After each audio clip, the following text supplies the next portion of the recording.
প্রিয়লাল সাহা রাজ্যে মাস্টার্স অ্যাথলেটদের মধ্যে অন্যতম একজন। তবে প্রচারের আলো থেকে অনেকটাই নেপথ্যে এই মাস্টার্স অ্যাথলিট।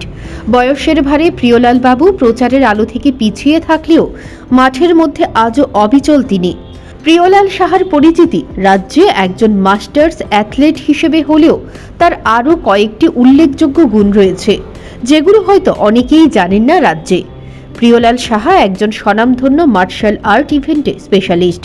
রাজ্যে প্রথম মার্শাল আর্ট ইভেন্টে স্বর্ণপদক অর্জন করেছিলেন প্রিয়লাল বাবু। সালটা তখন 1988। ক্রীড়া দপ্তরে চাকুরি পেলেন তিনি। চাকুরি পাবার পর তিনি চলে গেলেন সিনেমা জগতে। 1995 সাল রাজ্যে প্রথম বাংলা বাণিজ্যিক ছায়াছবি জীবন এক অভিনয় আত্মপ্রকাশ ঘটে প্রিয়লাল সাহার হাত দিয়ে। ছবিতে স্ক্রিপ্ট সহ ডায়লগ সবই ছিল ওনার তৈরি। এর জন্য প্রয়াত রাজ্যের মুখ্যমন্ত্রী সুধীর রঞ্জন মজুমদার গণদূত সম্মানে ভূষিতও করেছিলেন প্রিয়লাল সাহাকে। দেখতে দেখতে কেটে গেল বহু বছর। এরপর তিনি যোগ দিলেন মাস্টার্স অ্যাথলেটিক্সে। যোগ দেবার পর একের পর এক স্টেট মিটে অংশগ্রহণ করলেন তিনি। শুধু অংশগ্রহণই নয়, একে একে পদকও অর্জন করলেন তিনি। এর মধ্যে স্বর্ণ, রৌপ্য, ব্রোঞ্জ পদক রয়েছে, সঙ্গে শংসাপত্র।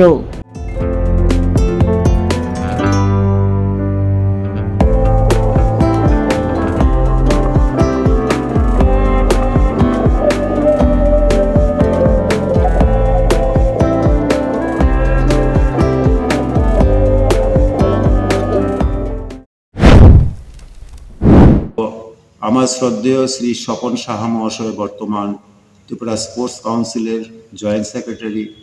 ওনার প্রেরণায় এবং PI athletic coach Shri Ashis Pal মহাশয়ের প্রেরণায় আমি অ্যাথলেটিক্সে প্রবেশ করি। আজকে 4 বছর ওনাদের শিক্ষায় দীক্ষায় আমি আপ্রাণ চেষ্টা করে চলেছি যে কীভাবে অ্যাথলেটসটাকে সকলের সামনে তুলে ধরা যায় এবং বর্তমান জগতে যে নেশার জগতে মানুষ, আমাদের যুবক যুবতীগণ ঝাঁপিয়ে পড়ছে খেলার মাধ্যমে, ওনাদের যাতে আমরা এই শিক্ষাটুকু দিতে পারি যে নেশাটাই জীবনের সব নয়। খেলাধুলার মাধ্যমে থাকলে যে নেগেটিভ থটস, ওটা থেকে বেরিয়ে এসে পজিটিভ থটস ক্রিয়েট করতে পারবে এবং শারীরিক এবং মানসিক যে ডেভেলপমেন্ট, তা প্রত্যেক ছেলে স্টেট লেভেলের প্রত্যেকবারই ফার্স্ট এবং সেকেন্ড মানে গোল্ড এবং সিলভার মেডেল আমি পেয়ে আসছি। এইবারও আমি ডিসকাস থ্রোতে গোল্ড মেডেল পেয়েছি এবং লং জাম্পে আমি সিলভার পেয়েছি। তাছাড়া মোটামুটি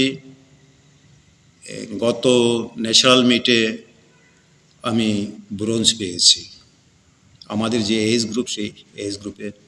এছাড়া প্রতিনিয়ত আমাদের এখানে যে ত্রিপুরা স্পোর্টস স্কুল মাঠে আমাদের বিভিন্ন স্টুডেন্টরা এখানে আসেন, সবাই সিনিয়র।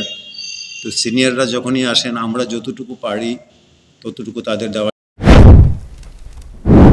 এখন প্রতিদিন স্পোর্টস স্কুলের মাঠে নিজেও অনুশীলন করেন প্রিয়লাল সাহা। সঙ্গে মাস্টার্স অ্যাথলেটদেরও প্রশিক্ষণ দেন নিজের সাধ্য অনুযায়ী। মাস্টার্স অ্যাথলেটদের মধ্যে অবশ্যই বলতে হয় পরিমল পাল, সুমিতা বিশ্বাসের কথা। দুজনই প্রতিনিয়ত প্রিয়লাল বাবুর সঙ্গে অনুশীলন চালিয়ে যাচ্ছেন স্পোর্টস স্কুলের মাঠে। সুমিতার বয়স 40 বছর, তো পরিমল বাবুর বয়স প্রায় 70 বছর। এরপরও মনের সাহসে তারা সহ আরও অনেকেই অনুশীলন চালিয়ে যাচ্ছেন স্পোর্টস স্কুলের মাঠে। প্রিয়লাল সাহার অনুশীলন নিয়ে সুমিতার অভিমত কি, তা শুনুন আপনারাও। আমাদের শ্রদ্ধেয় প্রিয়লাল স্যার যথেষ্ট জ্ঞানী। স্যারই আমাদের ট্রেনিং করান, সকালে প্রায় 2 ঘন্টা, বিকালও প্রায় 2 ঘন্টা। স্যারের যথেষ্ট পরিশ্রমী, আজকে অতটুকু জায়গা। একইভাবে পরিমল বাবু নিজের অভিমত ব্যক্ত করলেন দারুণভাবে। আমরা যেহেতু ত্রিপুরা রাজ্য হয়ে খেলতেছি এবং নিজস্ব খরচে, নিজস্ব ইন্টারেস্টে, তো গভর্নমেন্ট যদি একটু আর্থিকভাবে সাপোর্ট করে, মনে হয় আমরা স্টেটের সুনাম আরও বাড়বো এবং আরও বেশি পার্টিসিপেন্টস অংশগ্রহণ করব। আপনিও কি প্রতিদিন প্র্যাকটিস করছেন? হ্যাঁ, প্রত্যেকদিন আমি প্রত্যেকদিন সকাল করি, বিকালে সময় হইলে।